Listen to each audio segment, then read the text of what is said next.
1997 Chevy Silverado K1500 with the 350, no start. It cranks and it acts like it's out of time.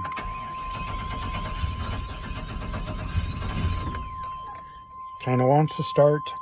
I have my old OTC scanner on there. It does have crank RPM. We're going to check what's next. I have a fuel pressure gauge on it now. I'm going to check for fuel pressure. And cycle key twice here. 60 psi. We should have good fuel pressure. Cranking it. And that's what it does. I like it's out of time. So I was at the point where I was pretty certain it was out of time. The way it would buck and bind when I was starting to crank it. So to check, I was suspecting the timing gears or the timing chain jumped. So I pulled number 1 plug out to find top dead center to check the distributor rotor pointer. And I was by myself. So what I came up with, I used part of my compression tester. This is an old one, so I took the Schrader valve out at the end, but then I put a 5/16 hose on the end of it, and that way I was able to run the hose over while I sat in the vehicle and bumped it over until I felt compression coming up on there. And then I knew I was approaching number 1. And then if you look down in here, there is a little timing tab. You don't time the truck, but it has a tab and a notch on the harmonic balancer to line it up for number 1 top dead center. So as you can see, that is what you're looking for, that timing tab and the mark on the harmonic balancer. This is an engine sitting in the back of the shop, a spare for our fleet of trucks, but I rolled it over to show you what it should look like.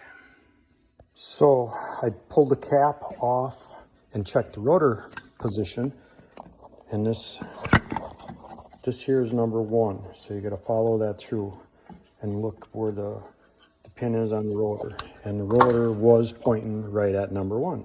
So the timing chain hadn't jumped. So I had to use distributor here. I pulled it out and I dropped it in and it started right up. Now I had left the rotor and the cap that was on the used distributor on there. So I'm like, well, there's something in the distributor that was the problem. I was wrong. This cap, less than 6 months old, and I looked at it at first in the truck and I missed it, but it arced through. And if you look right on this corner here where the light is, you can see that discoloration right there. So it was sending voltage to the wrong wires at the wrong time, so that's why it acted out of time. I swapped this cap to the distributor thinking that was the problem. Truck wouldn't start, acted the same. So I put the old distributor cap back on, fired right up. So I'm gonna see if there's some warranty on this one. It was something I missed. So look at them before you start ripping everything apart. So to set the timing, then you need a scan tool, and you got to look at the cam retard. It doesn't change while the engine's running. You have to move the distributor a little bit, shut the truck off, start it up, rev it over, I think 1500 RPMs, and then see where that settles at. We're looking at 0 degrees. I'm at -6 now. I'll do it once more. I now have the cam retard adjusted. It's showing a -1. Tolerance is ±2, either way above 0. So I'm going to leave it there.